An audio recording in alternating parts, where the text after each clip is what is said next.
सुरक्षा दलाकडून 6 दहशतवाद्यांची घरही उद्ध्वस्त करण्यात आली। 60 ठिकाणी छापेमारी करण्यात आली। पाकिस्तानी नागरिकांना आता हद्दपार करण्यासाठी संपूर्ण प्रयत्न आता केले जात आहेत। पहलगाम हल्ल्यानंतर सैन्याकडून आता शोध मोहीम ही राबवली जात आहे।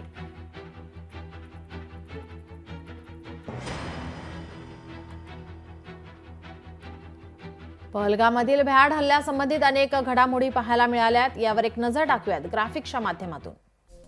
श्रीनगरमध्ये सुरक्षा दलाकडून 60हून अधिक ठिकाणी छापेमारी।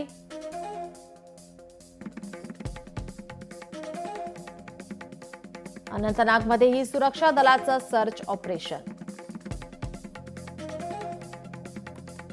संशयास्पद हालचालींवर लक्ष ठेवण्यासाठी फिरत्या वाहनांच्या चौक्या। जम्मू काश्मीरमधील अनेक दहशतवाद्यांची घरे उद्ध्वस्त। अल्पकालीन विजावर असलेल्या सर्व पाकिस्तानींना हद्दपार करणार। भारताने झेलम नदीमध्ये पाणी सोडले। पाकिस्तानात पूर आणि पाणी लागू। काश्मीरमध्ये दहशतवाद्यांना मदत करणाऱ्या 446 पेक्षा जास्त जण ताब्यात।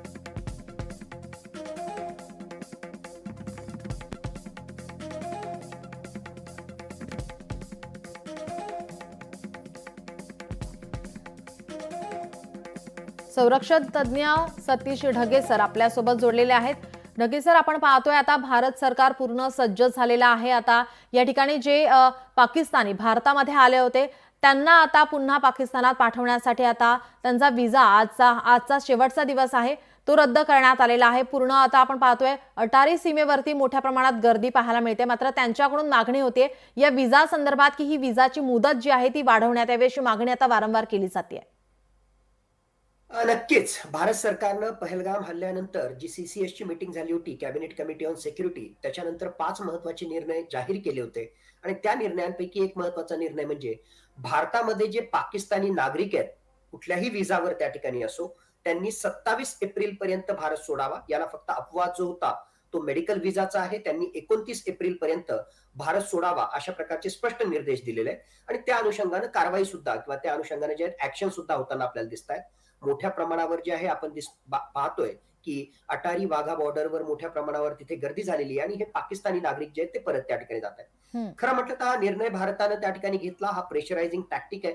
फारसं काही यातून जे आहे पाकिस्तान विरुद्ध आपल्याला मिळणार नाही, पण या प्रक्रियेच्या दरम्यान आणि येणाऱ्याही काळामध्ये एक प्रकारे भारतामध्ये असणारे जे इलिगल इमिग्रंट्स आहेत त्याच्यावर पण जे आहे, कारण आपले वेगवेगळ्या राज्याचे जे पोलीस दल आहेत त्याच्याशी संबंधित माहिती गोळा करतील आणि जे इलिगल इमिग्रंट्स आहेत पाकिस्तान शिवाय बरेचसे बांगलादेशी सुद्धा इलिगल इमिग्रंट्स आहेत त्याच्यावर पण येणाऱ्या काळामध्ये कारवाई होण्याची शक्यता जी आहे ती नाकारता येत नाही, ज्याच्यामुळे भारताच्या सिक्युरिटीला मोठ्या प्रमाणावर प्रश्न निर्माण होतात।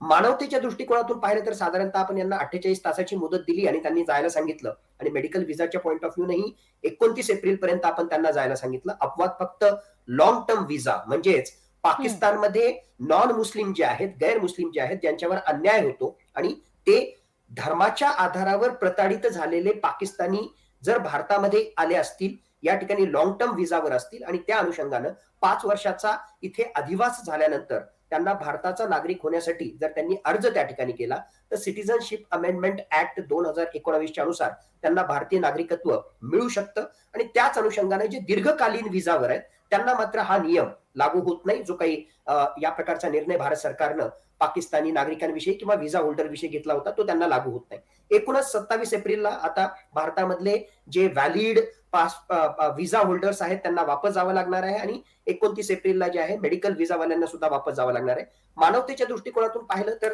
ही पण एक मागणी त्या ठिकाणी होऊ शकते की मुळात या ठिकाणी ट्रीटमेंटसाठी ते आलेले आहेत, त्या ठिकाणी भारत पाकिस्तान नागरिकत्वापेक्षा एक मानव म्हणून, माणूस म्हणून आणि त्यातल्या त्यात ते मेडिकल रिझन साठी आलेले आहेत तर त्यांना थोडासा जास्त कालावधी द्यावा का, त्यांच्यावर जे आहे अशा प्रकारचा कारवाईचा बडगा उगारावा का, याविषयी जे आहेत वाद प्रतिवाद त्या ठिकाणी होऊ शकतात। पण भारताच्या सुरक्षेच्या अनुषंगाने भारत सरकारने हा निर्णय घेतला आणि त्या अनुषंगाने कारवाई सुरू आहे। जी नक्कीच, धन्यवाद सतीश सर आपण दिलेल्या या माहितीसाठी आणि केलेल्या विश्लेषणासाठी। लोकशाही मराठी ऐका, पहा, जागरूक रहा।